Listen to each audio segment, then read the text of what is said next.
अस्सलामुअलैकुम, क्या हाल है आप सबका। आई होप बिल्कुल ठीक है, खुश हैं और मज़े में हैं। Welcome back to my channel.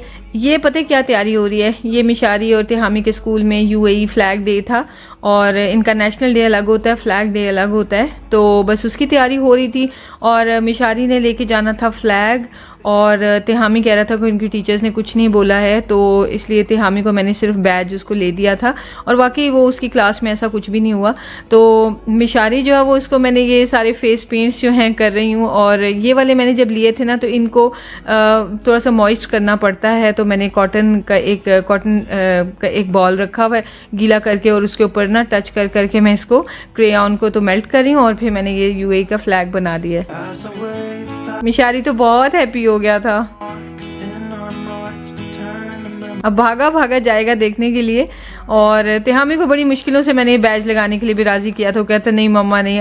Actually वो ऐसी एज में आ गया कि अब उसको ना थोड़ी छोटी छोटी बातों पे ना एम्बेरसमेंट होती है कि कहीं क्लास में मेरा मजाक ना उड़ जाए और बच्चे हंसे नहीं मेरे ऊपर, तो इसलिए मैं उसे बिल्कुल भी तंग नहीं करती, प्रेशराइज नहीं करती। वरना मैंने उसे वैसे बोला था कि आपने फ्लैग लेके जाना, कहता नहीं मम्मा बिल्कुल भी नहीं। मैंने कहा चलो ठीक है।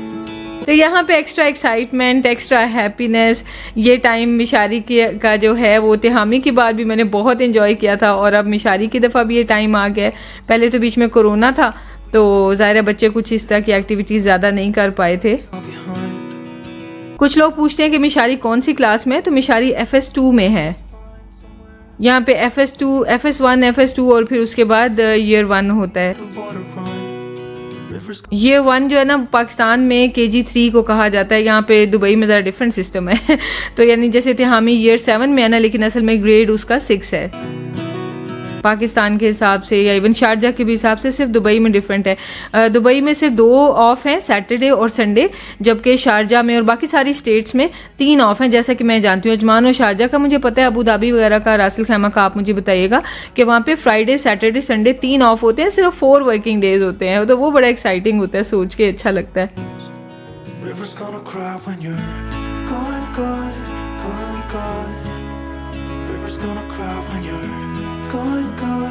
ये हैं मेरे सारे जो वॉलपेपर्स मैंने मंगवाए थे ना कैबिनेट्स पे लगाने के लिए, वॉल्स पे लगाने के लिए, अभी तक नहीं लगाए। रीज़न बताती हूँ आपको मैंने क्यों नहीं लगाए। मैंने वॉलपेपर्स क्यों नहीं लगाए, क्योंकि हमारे मालिक मकान ने हमें धोखा दे दिया है। ये जो बिल्डिंग है ना, ये कंपनी की एजेंसी जैसे इसको डील करती है हर बिल्डिंग को, तो इसको भी करती है, लेकिन इसमें बहुत सारे अपार्टमेंट्स हैं जो अरबी लोगों ने ख़रीदे हुए हैं, तो हमने भी एक अरबी से ये रेंट पे लिया है। तो यानी कि हमारा प्राइवेट ओनर है, एजेंसी नहीं है। प्राइवेट ओनर में क्या मसले मसाइल होते हैं अगर हों, जो कि हमें नहीं हुए थे, वो ये कि एजेंसी से आप लेते हैं ना तो बिल्डिंग की मेंटेनेंस जो है ना वो इंक्लूडेड होती है। आपके घर में कोई भी मसला होता है तो बिल्डिंग वाले आके फ्री करके देते हैं। लेकिन आप अगर ओनर से लेते हैं तो वो करवा देगा तो ठीक है, नहीं तो अगर आपको नहीं करवा के देता तो आपको तो खुद ही करवाना है अपने पैसे लगा के। तो हमने ले लिया था क्योंकि घर हमें बहुत पसंद था और इस बिल्डिंग में और कोई अवेलेबल नहीं था। सारी स्टोरी मैंने आपसे शेयर की हुई है। तो बहुत से लोग इसका रेंट पूछते हैं कि उन्होंने शायद स्टार्ट में वीडियोज़ नहीं देखी हुई, बाद में ज्वाइन किया होगा। तो इस घर का रेंट था 45,000 दिरहम्स पर ईयर, जो कि इतने बड़े घर के हिसाब से बिल्कुल रीज़नेबल है, बिल्कुल रीज़नेबल है, शायद सस्ता है। और हमने डिस्काउंट करा के उससे थोड़ा सा बार्गेन करवा के 43,000 पे लिया था पर ईयर। तो अभी 1 साल पूरा हुआ और हमने उसे कॉन्ट्रैक्ट रिन्यू करने के लिए कांटेक्ट किया है, तो उसने कहा है कि मैंने रेट बढ़ाना है और मैंने 45 करना है। तो अब स्टोरी क्या है कि हम वो उसको अलाउड नहीं है, 3 साल से पहले वो ऐसे नहीं कर सकता। 3 साल तक इसी रेंट पे हम रहेंगे, लेकिन उसने ये फ्रॉड बीच में किया है और वो बार बार एक ही बात कर रहा है कि मैंने तो ये अपार्टमेंट 60,000 दिरहम में भी दिया हुआ था, 60 में भी दिया हुआ था, जिसका मतलब ये है कि वो उसके इरादे आगे भी हैं कि वो अपार्टमेंट का रेंट बढ़ाएगा। तो अब ये है कि हमारा प्लान अगले साल इस घर को छोड़ देने का है। अब स्टोरी ये है कि वो बढ़ा नहीं सकता लॉफुली, ठीक है, लेकिन अगर वो हमें कह रहा है तो हम कंप्लेंट कर सकते हैं उसके अगेंस्ट, ठीक है। तो अगर हम कंप्लेंट करते हैं तो इसकी जो रिक्वेस्ट है, डिमांड है, वो रिजेक्ट हो जाएगी और हम इसी रेंट पे रह लेंगे। ये हमें इस घर से 3 साल से पहले निकाल नहीं सकता अनलेस कि हमें ये कह दे कि मैंने तो खुद अपनी फैमिली के साथ शिफ्ट होना है। फिर जो लीगैलिटीज़ हैं वो इसकी फेवर में हो जाती हैं कि हाँ भाई इसका अपना घर है तो इसने मूव होना है तो इसलिए टेनेंट्स को जाना पड़ेगा। तो तो अगर हमने इसके अगेंस्ट कंप्लेंट की तो इस साल तो हम 43 में रह लेंगे, लेकिन अगले साल ये हमें निकाल देगा और इस पूरे साल के दौरान हमें कोई मेंटेनेंस नहीं करवा के देगा। ओनर बहुत अच्छा है, लेकिन अपनी जगह वो ठीक है। शहजाद ने बिल्डिंग में रैंडम लोगों से पूछा है कि आप ये 3 बेडरूम अपार्टमेंट कितने में आपने लिया हुआ, तो सब यही कह रहे हैं कि 45 दे रहे हैं इसका रेंट, प्लस 2000 लोग पार्किंग का भी दे रहे हैं, क्योंकि बिल्डिंग में पार्किंग शॉर्ट हो गई है। तो हमें तो पार्किंग के भी नहीं वो चार्ज करा, तो हमें बहुत अच्छे में मिला हुआ है। तो हमने सोचा कि इस घर को ना 1 साल और यूज़ करेंगे, और हमने उसे कहा कि ठीक है हम तुम्हें 45 दे देंगे। और उसे मेंटेनेंस का कहा कि तुम करवा दिया करना। उसने कहा हाँ वो ऑलरेडी कंस्ट्रक्शन में ही है वो बंदा, हम हमें करवा देते हैं। तो लेकिन ना इस वजह से मैंने भी ये डिसाइड किया कि मैं इतना खर्चा किचन पे नहीं करूँगी। हाँ, ज़ीब्रा प्रिंट वाले जो वॉलपेपर्स हैं जो वॉल पे लगने हैं, प्रॉबेबली एक वॉल पे लगा लूँगी, ये जहाँ पे मेन कुकिंग वगैरह होती है, उसके अलावा आई थिंक मैं नहीं लगाऊंगी। देखती हूँ इस पर लगाना या नहीं लगाना। तो बाकी जो ब्लू वाले वॉलपेपर्स हैं डीसी फिक्स के हैं और अच्छे खासे वो प्राइसी हैं, तो मैं उनको वेस्ट नहीं करूँगी, मैं किसी और घर में शिफ्ट होंगी। तो अब हम एजेंसी के अंडर ही घर लेंगे, और दूसरी बात ये कि हम कोशिश करेंगे कि हमें चिलर फ्री बिल्डिंग मिले जिसमें एसी के पैसे नहीं होते, बाकी बिजली के आपने देने होते हैं। तो हमारी नेक्स्ट टाइम ये कोशिश होगी। तो फिर उस घर में हम जाएंगे, एजेंसी के अंडर होंगे, तो फिर कोई हमारे साथ ये हैंकी पैंकी नहीं करेगा कि आप 1 साल बाद अब आपका रेंट बढ़ रहा है तो रेंट बढ़ाएं, क्योंकि अब कोरोना खत्म हो गया ना, तो रेंट जो है वो ओवरऑल नया आप घर लेते हैं, मतलब अभी हम मूव करके कहीं और जाएंगे ना, तो वो घर पहले जितने का था उससे 3, 4, 5 हज़ार ऊपर गया हुआ है। तो ये वजह है, तो हमारे से 2000 बढ़ रहा है, तो हम इधर ही कंटिन्यू करें। लेकिन अगले साल आई एम श्योर कि वो फिर बढ़ाएगा, क्योंकि उसके दिमाग में जो अटका हुआ ना कि मैंने 60,000 में भी एक घर अपार्टमेंट पे रेंट पे दिया था, तो वो वहाँ तक लेकर जाएगा। तो सॉरी ये ना एयर फ्रेशनर है ऑटो पे लगा हुआ है। तो ये जनाब है स्टोरी। तो इस वजह से मैं फिर सारा नहीं करूँगी, लेकिन हाँ इंशाल्लाह इस वीकेंड पे मैं ये ज़ीब्रा प्रिंट जो है ना वो ज़रूर लगाऊंगी और आपसे मैं शेयर करूँगी।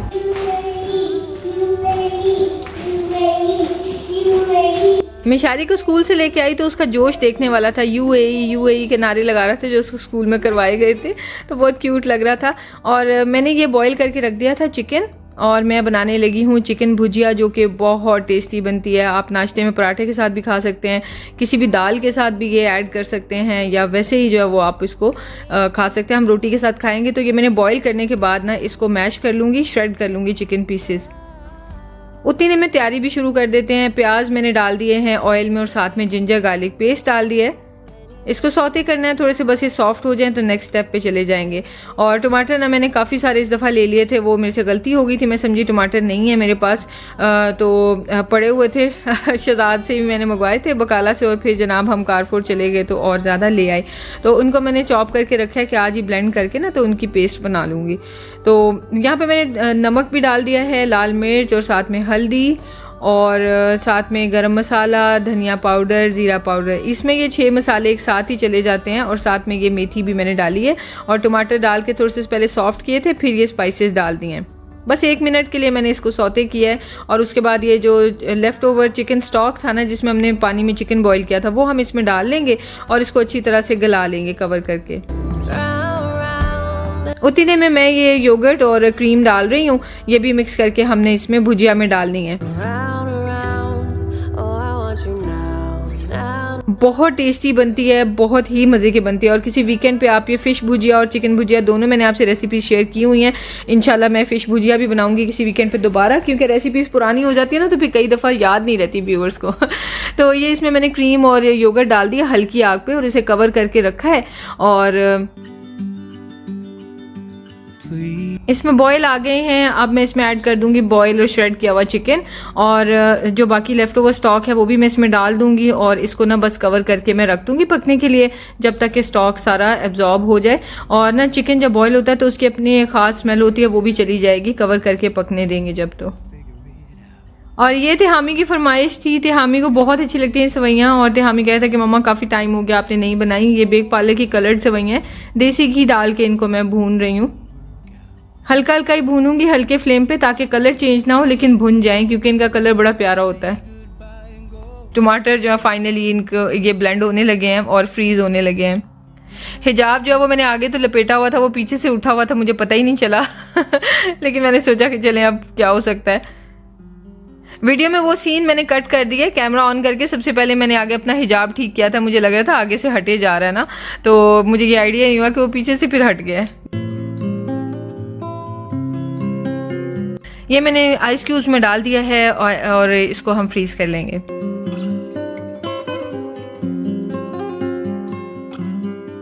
भुजिया की लुक देखें कितनी अच्छी हो गई है। और इसके ऊपर अब मैं डाल दूंगी हरी मिर्चें और साथ में हरा धनिया। उतनी में बस आटा गूंद लूंगी और आपसे थोड़ी सी बात भी करूंगी। ये दिन वो था कि जब इमरान खान जो हॉस्पिटल पहुंच चुके थे और अगले दिन उनका कौम से खिताब था और दिल बहुत ही घबराया हुआ था, बहुत उदास था दिल। तो खैर काम में दिल नहीं लग रहा था। बहरहाल यहाँ पे मैंने सेवइयाँ भून ली थी अच्छे से, उसके अंदर मैंने दूध डाल दिया और चीनी डाल दिया है। इस वक्त जब मैं ये वीडियो बना रही हूँ तो इमरान खान जो है वो हम सब से बात कर रहे हैं और मैं उनकी स्पीच जो है वो देख रही हूँ और बहुत दिल ऐसे घबरा रहा है। और बस हम सब पाकिस्तानियों कहते हैं कि इस वक्त एक ही दुआ है कि अल्लाह इमरान खान को अपनी हिफाजत में रखें, क्योंकि वही है जो पाकिस्तान को बेहतर बना सकते हैं, वरना पाकिस्तान को कोई हाल नहीं है। हमेशा ये बात होती है कि जब मुझे कोई कमेंट सेक्शन में आके शुरू में जब मैं हेट कमेंट्स का रिप्लाई करने बैठ जाती थी तो मुझे लोग कहते थे कि आप बाहर रहती हैं, आपको क्या पता है पाकिस्तान में क्या हालात हैं, जो बड़ी पाकिस्तान करती हैं।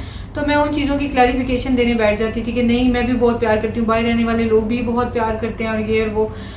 लेकिन ये वाला जो क्लैरिफिकेशन वाली जो थॉट प्रोसेस था ना, वो सारा इस तरह से ठीक हुआ कि इमरान खान ने आने के बाद जो ओवरसीज़ पाकिस्तानी हैं उनकी वैल्यू सारी दुनिया को बताई है कि क्या है और पाकिस्तान के लिए ओवरसीज़ पाकिस्तानियों की क्या वैल्यू है। तो तब से ना ये क्लैरिफिकेशन माइंड में भी नहीं आती, पर ज़हन में होता है कि हाँ बस इमरान खान को पता है ना कि हमारी क्या इंपॉर्टेंस है, तो बस ठीक है। पूरी दुनिया में जगह जगह प्रोटेस्ट हो रहे हैं इस चीज़ के अगेंस्ट, जो है वो लोग निकल के बाहर आ रहे हैं, लेकिन फिर भी जो पाकिस्तान में लोगों का हाल है, लोग रो रहे हैं, चीख चिल्ला रहे हैं, गुस्से में आ रहे हैं, एग्रेसिव हो रहे हैं और मतलब इमरान खान के लिए लोग जान देने को तैयार हैं। एग्जाम्पल वही है जो जिस बंदे ने वो जो मार रहा था बंदा गोलियां, उसको पकड़ लिया। तो इससे अंदाज़ा करें, उसका मैं इंटरव्यू देख रही थी कि वो बंदा बोल रहा था कि मुझे तो ये भी ज़हन में था कि इसके पास शायद बॉम्ब भी है, तो बस ख़त्म हो जाना, लेकिन परवाह नहीं थी कि बस शर्मिंदगी है कि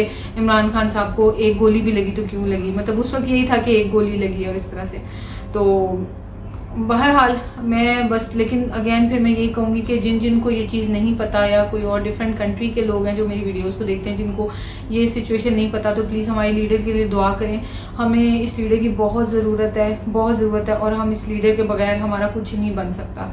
तो प्लीज़ आप दुआ करें कि अल्लाह ताला इमरान खान को जल्द सेहत दें और बहुत लंबी ज़िंदगी दें। आज उस तरह से दिल नहीं लग रहा काम में, कल से ही, इनफैक्ट कल जिस वक्त ये वाकया हुआ था उस वक्त मैं अपने उस डे की वीडियो बना चुकी हुई थी। सो वीडियो जो है वो नॉर्मल थी, मज़े से थी, लेकिन आज जो है ना मैं उस तरह से फोकस नहीं कर पा रही हूँ, उस तरह से मैं एक्साइटेड नहीं हो पा रही हूँ वीडियो को बनाने के लिए। बट इट्स ओके, काम चलता रहता है। इमरान खान को इंशाल्लाह अल्लाह ताला अपनी हिफाजत में रखेंगे। हम सबकी दुआएं इमरान खान के साथ हैं और दिन रात हमारी सबकी दुआएं साथ हैं। पूरी कौम की हैं, तो पता नहीं कितने उसमें इतने इंतहा के नेक लोग हैं कि जिनकी दुआ अल्लाह ताला ने सुन ली होगी, तभी तो इमरान खान जो है वो बच गए हैं। अल्लाह ताला उनको अपनी हिफाजत में रखें। तो खैर आप में से जो जानते हैं वो तो कर ही रहे हैं दुआ, जो नहीं भी जानते प्लीज़ दुआ करें हमारे लीडर के लिए, हमें उनकी बहुत ज़रूरत है।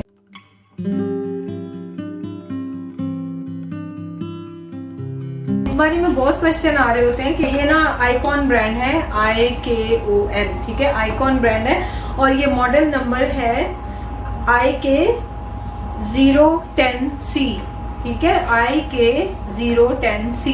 और इसमें 10 इंच की रोटी बनती है और नॉर्मली 8 इंच की होती हैं, ये 10 इंच वाला है और बहुत अच्छा है ये ना। तो अगर आपने लेना है तो ये बिल्कुल ले लें, और ये भी मेटल का है तो ये ख़राब नहीं होता, बहुत अच्छा है ये। तो मैं तो रेकमेंड करूँगी अगर आपने लेना है तो बिल्कुल लें। तो चलें हम ज़रा ना स्टार्ट करते हैं रोटी बनानी। किसी ने मुझे वीडियो में कहा था कमेंट्स में कि मौसम चेंज होता है ना तो वाकई सुस्ती होती है और काम नहीं किया जाता। मेरे साथ हर साल ऐसे होता है, तभी मैं लेजी रहती हूँ, फिर भी काम कर लेती हूँ लेकिन ज़रूरत के फालतू काम नहीं किए जाते। और मेरा ये हाल है कि फ्रिज में शॉपर्स में ही ना आखिरी वाली जो फ्रिज का रैक होता है ना उसमें पीछे करके मेरे पास खीरे और गाजरें पड़ी हुई हैं। तो ये सादा था, इसके साथ मैंने सोचा था कि मैं चटनी बना लूँ, सुस्ती के मारे नहीं बन पाई। फिर सोचा कि अगर गाजरें खीरे वगैरह नहीं लाई क्योंकि सैलड नहीं खाना, तो इसलिए जो है ना वो होते तो वो रख लेती साथ में, लेकिन वो मैं लाई हुई और मुझे ये भी नहीं याद है कि मैं लेके आई हूँ। ये मेरा आजकल दिमाग का हाल हुआ है बस ये 1 हफ्ता और लगेगा फिर ठीक हो जाएगा मौसम के साथ। तो यहाँ पे ना ये भुजिया देखें रेडी हो गई, कितनी मज़े की है और टेस्ट बहुत अच्छा है। आप भी हमें ज्वाइन करें। और ये सेवइयाँ बहुत मज़े की थी। और लेकिन बेक पार्लर के पैकेट पे रेसिपी लिखी हुई थी कि दूध में पकाएं, तो दूध में इसका कलर थोड़ा ख़राब हो गया, लेकिन नेक्स्ट टाइम ऐसे पानी में ही पकाऊंगी। मेरी प्रेफरेंस पानी में ही पकाना होती है। शहजाद को तो बहुत पसंद आई है और मैंने भी बहुत इंजॉय किया था। हामी को उसके रूम में दे दिया था खाना क्योंकि वो अपने फ्रेंड के साथ खेल रहा था।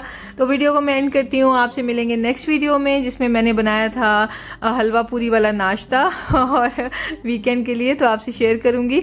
दुआ में याद रखिएगा, अपना बहुत ख्याल रखिएगा। टेक केयर, अल्लाह हाफिज़।